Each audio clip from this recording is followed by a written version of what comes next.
Hello, welcome to my channel. இன்னைக்கு வந்துட்டு நம்ம என்ன பார்க்க போகிறோம்னா கிறிஸ்பியான முறுக்கு தான் வந்துட்டு எப்படி செய்கிறதுன்னு சொல்லி பார்க்கலாம். அதுவும் ஈஸியாக. அரிசி மாவு வந்து 1 கப் எடுத்துக்கோங்க. கடலை மாவு 1/4 கப். இது ரெண்டும் வந்து நான் டம்ளரில் அளந்து வச்சுருந்து சேர்த்துருக்கேன். 2 கப் அளவுக்கு மொத்தமாக சேர்த்துருக்கேன். நானே வந்து இந்த ஃபஸ்ட்டு ட்ரிப் செய்கிறேன், அதனால் வந்துட்டு கம்மியான அளவில் செஞ்சுருக்கேன். ஆனால் சூப்பராக இருந்தது. உப்பு தேவையான அளவு போட்டுக்கோங்க. மிளகாத்தூள் உங்களோட காரத்துக்கு தேவையான அளவு. சின்ன குழந்தைங்க சாப்பிட்றதா இருந்தால் கம்மியாக போட்டுக்கோங்க. சீரகம் வந்து கொஞ்சமாக எடுத்து கையில் நசுக்கி போட்டுக்கலாம். ஓமம் இருந்தாலும் சேர்த்துக்கோங்க. ஓமம் வந்து இப்போ எங்கிட்ட இல்லாதங்காட்டிக்கு சீரகம் மட்டும் சேர்த்துருக்கேன். அடுத்தது வெண்ணெய் இல்லைன்னா வந்துட்டு நல்ல காய்ச்சின எண்ணெய் ஏதோ ஒன்று சேர்த்துக்கலாம் கிறிஸ்பியாக வர்றதுக்காக.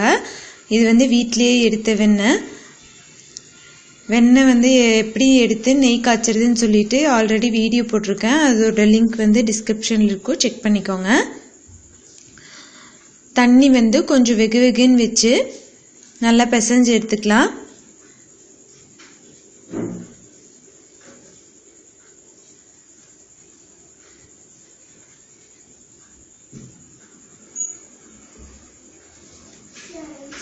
இது போல் நல்ல சாஃப்டாக பிசைஞ்சு எடுத்துக்கோங்க.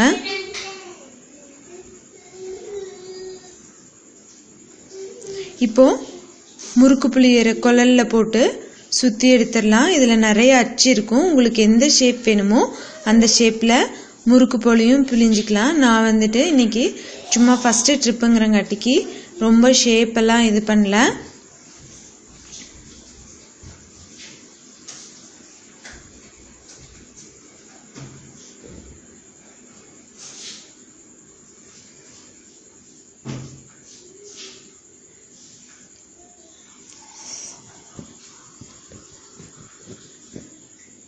பாருங்க, இது ஃபர்ஸ்ட் ஒரு ட்ரிப் போட்டு எடுத்து பார்த்தேன், நல்லா கிறிஸ்பியாக வந்திருந்தது.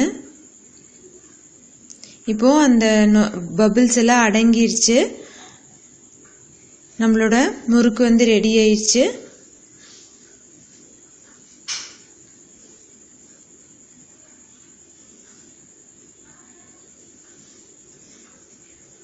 நீங்களும் ஃபஸ்ட்டு தடவை செய்கிற மாதிரி இருந்ததுன்னா கொஞ்சமான மாவில் வந்து ட்ரை பண்ணி பாருங்கள்.